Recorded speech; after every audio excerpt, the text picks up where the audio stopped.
Welcome to the Leadership Levers Podcast. I'm your host, Will Gladhart, CEO of Connect to Metrics. At Connect to Metrics, we help organizations strengthen their culture one action at a time. We're here today to learn about the actions leaders have taken to address cultural change. Our guest today is Lara Burnside, the Chief Experience Officer and Executive Coach at CSE Leadership. Thanks for taking the time to join us today. I thought we would start by having you share with our audience a bit about yourself and your organization or your background. Sure. Thank you so much for having me. It's always an honor and a privilege to get to talk with people who have the same heart and soul and mind for helping drive outcomes in organizations. So I'm very grateful to be here. I am the co-founder of a company called CSE Leadership. We are a boutique global consulting and executive coaching firm and have the privilege of working primarily in the healthcare space, as is our backgrounds as co-founders, but certainly mine. I have worked as a chief experience officer for almost 30 years, which is really hard to even believe, and have had the joy and honor and privilege of working with a couple of hundred organizations across the country over the years, helping them really build cultural foundations that allow them to perform and be their best. And I continue that work to this day and look forward to seeing where this next future chapter takes us as healthcare, specifically has just changed and adjusted so much in the last few years. And we have so much work to do and so much to celebrate as well as we continue to look for ways to honor and value those who come through the doors of our healthcare facilities. Yeah, that's fantastic. Thanks so much for sharing that. So we will be discussing 3 questions today. Mm-hmm. So as a warm-up to start our conversation, would you share why you believe that a healthy culture is critical? I think it's the most critical thing that you have as an organization. For one thing, it's a definition of what your values are, what your beliefs are, what your behaviors can look like as an organization. And we find so often that those we work with can't really define who they are. And so as a leadership team, if you can't define who you are organizationally and what cultural standards you have, it's really difficult for your frontline team members to be able to explore and explain that and really behave in a way that is consistent with those values and expectations. So it's not just about defining, who are we and what's our purpose, but it's also an ability to attract and retain people. And in today's, I think we'll talk about this in a minute, but, number one problem these days is workforce. Even up to the point where yesterday I was out to breakfast with my business partner, and there's clearly no one to work and, to be able to even take care of the basics of what's going on. Well, healthcare is no different, except that our stakes are really high. And that when we don't have the best of the best working for us, or we can't seem to retain that talent that's so necessary, our stakes are much, much higher. And people, either don't get better, or in worst case scenario, they die. And so there's a real importance to really understanding and defining who you are so that you can attract and retain those top talent. Now, there's also a part where there are ethical standards and behaviors that are necessary in order for us to be who we say we are. And when you begin to really define what that culture is and what's important to you, you can actually do that in a much better way. And again, people can comply with expectations and what the path is if they understand what that is. So overall, corporate culture just really, helps define what the dynamic is. It helps drive performance. It helps us really establish and identify and create what our brand is in the marketplace. And I don't know a better way to do that. I think you touched on this, but we'll begin with question 1. What do you see as the biggest challenge leadership faces for cultural change within any organization? I think it's 2 parts, but they're so intertwined, it would be really difficult to speak to one without the other. I mentioned earlier workforce retention. That is critical. It's critical for all of us. My background is healthcare. That's what I know the most. But you see it in every organization that you work with or that you talk with. And it's not just the retention aspect of it, but there's a whole thread that seems to be missing or broken.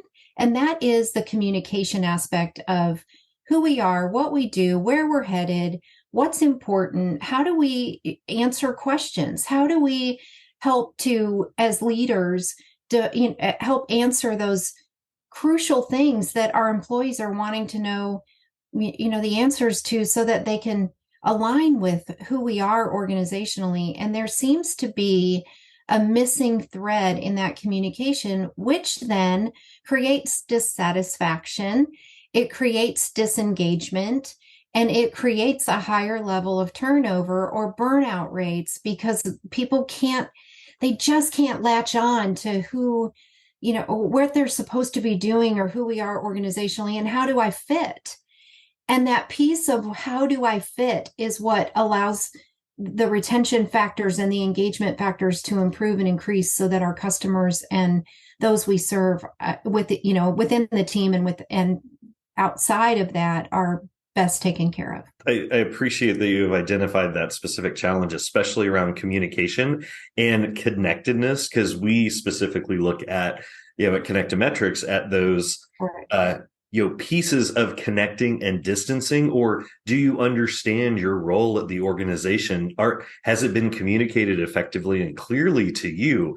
So, I think that comes from the very top. That comes from leaders, that comes from, the C-suite. So when that is not there, it's really difficult for employees to understand where they fall and why should they even be there. And that, again, as you said, leads back to that retention, recruitment, productivity piece, which is so important in that healthcare sector. So what do you think that leaders can do to address this particular challenge that they are facing? Yeah, but, first of all, you need to define very clearly who you are as an organization and what your leadership strategy is to make sure that that penetrates throughout the organization.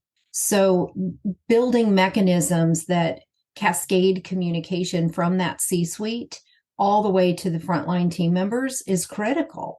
And what we find so often is that the C-suite understands what's going on, and they seem to do a decent job cascading it to a VP or a senior director, but then it hits and it doesn't go any farther.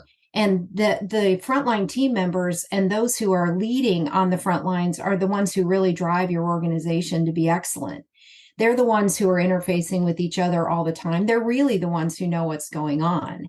And so if we can't get those communications penetrated all the way through to that frontline team member who ultimately is at the bedside or at the customer side, where they're taking care of those that we serve externally, then there really is a difficulty in making sure that we're doing all we can as an organization to be the best that we can be.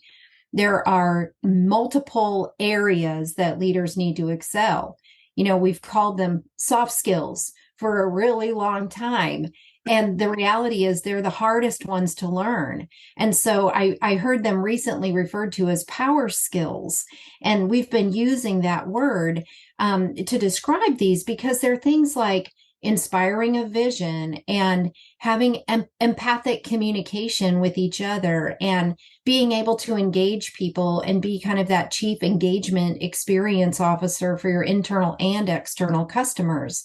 It's, allowing people to grow and develop within their space. And our number one job as leaders has always been to develop our team members and succession plan effectively, but we don't always know how to do that.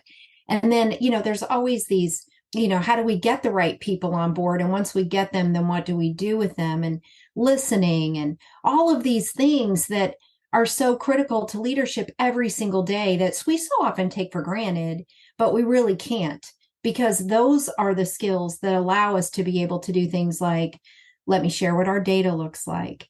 Let me share, what our bottom line metrics look like. Let me share what our financial situation is.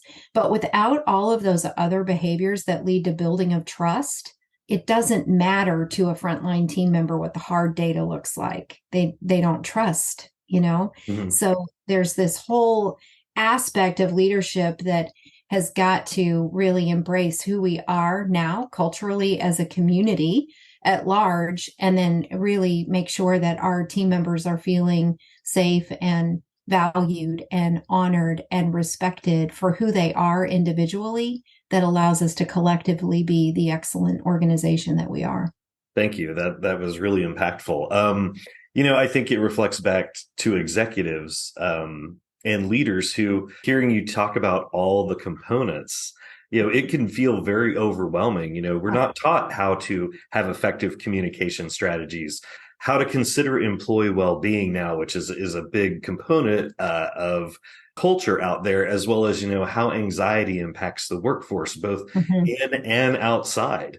So, but I also love that you touched on that frontline worker and that person that's engaged most with your biggest asset, which is your client, your patient, your Mhm. customer. Makes such a huge difference in that experience Yes. of when someone is seeking care or at a care facility. So I think it's really great that you brought for our audience that piece to the forefront, because it is so critical. So as we kind of wrap up, is there anything else you would like to share or touch on to help leaders address this type of challenge, but also maybe some tips or insights that you have learned along the way that might be helpful? Yeah, thank you for asking. I think at the end of the day, as leaders, we have to remember that human connection is what drives happiness.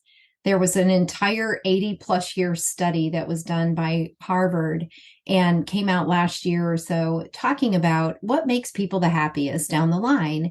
And at the end of the day, it had to do with human connection and relationships. A lot of the employee engagement survey tools measure that. I certainly Gallup measures that. And do you have a best friend at work? And do you have that connection point with your manager that allows you to be the best that you can be? There's a lot of organizations that study and really pay a lot of attention to what does that human connection point look like. From the clinician side, when they're working with patients, there is direct correlation, and it's researched quite extensively, that when we are able to function in the compassion zone, and with empathy, and we're able to connect with our patients in a way that is meaningful and that allows us to reignite that passion of why we came into this in the first place, we start to see well-being increase. We start to see burnout rates decrease. We start to see retention rates increase.